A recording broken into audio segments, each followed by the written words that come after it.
প্লাস্টিকের বোতল ব্যবহার করে আজকে আপনাদেরকে তৈরি করে দেখাবো চিকেন সালামি রেসিপি। এটা দিয়ে আপনারা স্যান্ডউইচ তৈরি করতে পারবেন, সাবওয়ে তৈরি করতে পারবেন, আবার রোল তৈরি করেও খেতে পারবেন। তো এই রেসিপিটা বাসায় যদি আগে থেকেই বানিয়ে রাখেন তাহলে যেটা হয়, সকালে নাস্তা নিয়ে বেশি প্যারা নিতে হয় না, বাচ্চাদের টিফিন কিংবা বিকালের নাস্তা নিয়েও ঝামেলা নেই। তো এই চিকেন সালামি রেসিপিটা আজকে আপনাদের সঙ্গে একদম সহজভাবে শেয়ার করব। আশা করি শুরু থেকে শেষ পর্যন্ত আমার সাথে থাকবেন।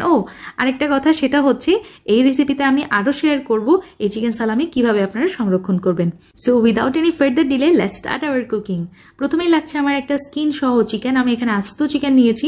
আপনারা চাইলে কিন্তু স্কিন ছাড়াও এই রেসিপিটা বানিয়ে নিতে পারেন, তবে যেহেতু অথেন্টিকভাবে আমি বানাচ্ছি তো সেই জন্য আর কি স্কিন সহ নিয়েছি। চিকেনটাকে বরাবর 2 ভাগে ভাগ করে নিয়েছি এবং এক অংশ আমি পাতিলে নিয়ে নিলাম। আজকে হাফ চিকেন দিয়ে আপনাদেরকে চিকেন সালামি তৈরি করে দেখাচ্ছি। আদা এবং রসুনের টুকরো 5 থেকে 6টা করে নিলেই হবে, কাঁচামরিচ, পেঁয়াজ, গ্রিন বেল পেপার এবং গাজর।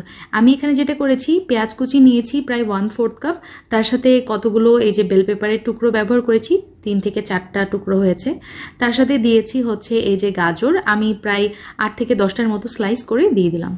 এখন আমার কতগুলো মশলা লাগছে, এখানে আছে গোলমরিচের গুঁড়া, আস্ত গোলমরিচ 1 চা চামচ, সাদা গোলমরিচ 1/2 চা চামচ, দারচিনি 2টা টুকরো আর তেজপাতা 2টা। ব্যাস, আর কিছুই লাগবে না।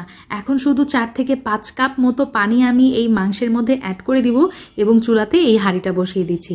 তার আগে দিয়ে দিচ্ছি লবণ। অ্যাজ অবভিয়াস, লবণ ছাড়া তো কিছুই রান্না করা যায় না।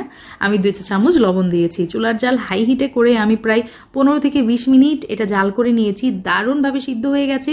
পানিটা যখন একদম শুকিয়ে আসছে তখন আমি ব্যবহার করেছি বিটরুট। এখানে আমি 3টা টুকরো দিয়ে দিয়েছি। আর বিটরুট আমি শুধুমাত্র কালারের জন্য ব্যবহার করেছি। বিটরুটের পরিবর্তে রেড ফুড কালারও ব্যবহার করা যায়। চুলা থেকে পাতিল নামিয়ে নিয়েছি এবং চিকেনগুলো আলাদা করে নিচ্ছি। তার সাথে চিকেনের এই যে স্টকটা সেটাও আলাদা করে নিচ্ছি এদের ছাঁকনি দিয়ে ছেঁকে। এখানে আমার 1 কাপ চিকেন স্টক হয়েছে। এখন লাগছে আমার জেলোটিন। এটা কিন্তু হালাল জেলোটিন, ঠিক আছে? আর এটা 50 গ্রামের একটা প্যাকেট। প্যাকেটের গায়ে এই যে গ্রিন কালার মানে হচ্ছে এটা হালাল। আর এর মধ্যে চিনির মতো একটা মিশ্রণ থাকে। এখন আমি ওই যে রাইসের চামচ আছে না, বড় টেবিল চামচ, ওইটা দিয়ে আমি 3 টেবিল চামচ ভরে ভরে এই 1 কাপ গরম পানির মধ্যে স্টকের মধ্যে মিলিয়ে দিলাম। ব্যাস, এই মিশ্রণটা একটা সাইডে রেখে দিচ্ছি। আর এই দিকে চিকেনটা আমি যেটা করব, চিকেনের ভিতর থেকে সমস্ত হাড় আমি আলাদা করে নিচ্ছি, হাড্ডিগুলা যেগুলো আছে, আর মিটগুলা আমি আলাদা করে নিব। এখানে প্রায় 1.5 কাপের মতো আমার চিকেন মিট হয়েছে।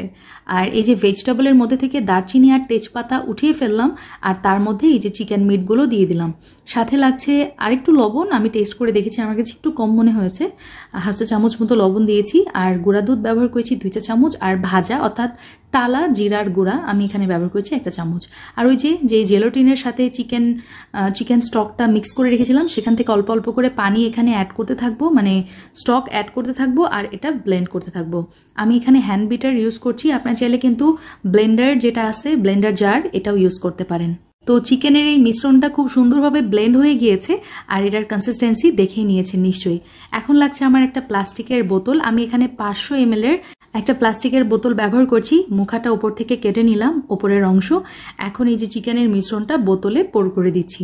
তো আমি একটা বোতলে ভরিয়ে নিয়েছি, তার সাথে এই যে একটা কেকের মোল্ডেও ভরিয়ে নিয়েছি। আপনাদের ইচ্ছা, আসলে যে কোনো কিছুতে এটা জমানো যায়।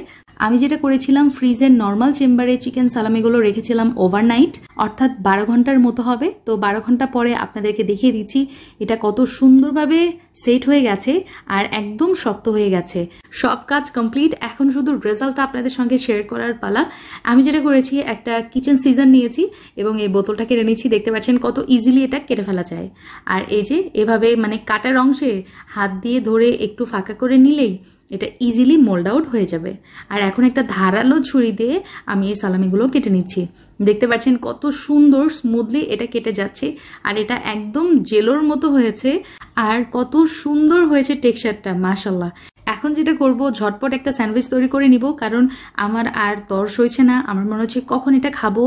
তো আমি 2টা ব্রেডের স্লাইস নিয়েছি, তার উপরে সস দিয়ে দিলাম, তারপরে মেয়োনিজ দিয়ে দিলাম, আর শসা টমেটো, আর তার সাথে এই যে চিকেন সালামি। আর বাসায় যেহেতু খাচ্ছি একটু মোটা করে কেটে নিয়েছি, আপনারা আপনাদের পছন্দ মতো কেটে নিতে পারেন। এই পর্যায়ে আপনাদেরকে আমি যেভাবে ফ্রোজেন করেছি সেটাই দেখাবো। একটা বক্সের নিচে আমি যেটা করেছি, একটা র্যাপিং পেপার বিছিয়ে দিয়েছি, তার উপরে এই যে স্লাইসগুলো দিয়ে দিলাম। এখন ঢাকনাটা বন্ধ করে এভাবে নর্মাল ফ্রিজে রাখতে পারেন, 3 থেকে 4 দিনের মতো ভালো থাকবে এবং ডিপ ফ্রিজে রাখলে 15 দিনের মতো ভালো থাকবে। তবে আমার সাজেশন অনুযায়ী যত দ্রুত সম্ভব এটা খেয়ে ফেলতে হবে, কারণ এর মধ্যে প্রিজারভেটিভ ইউজ করা হয়নি। আর চেষ্টা করবেন সালামিগুলো একটু ঠান্ডা জায়গায় রাখতে, তা না হলে আমাদের দেশের ওয়েদারের কারণে এটা সোয়েটি অ্যান্ড সফট হয়ে যায়। সো এনাফ ফর টুডে, আবার দেখা হবে। আল্লাহ হাফিজ, আসসালামু আলাইকুম।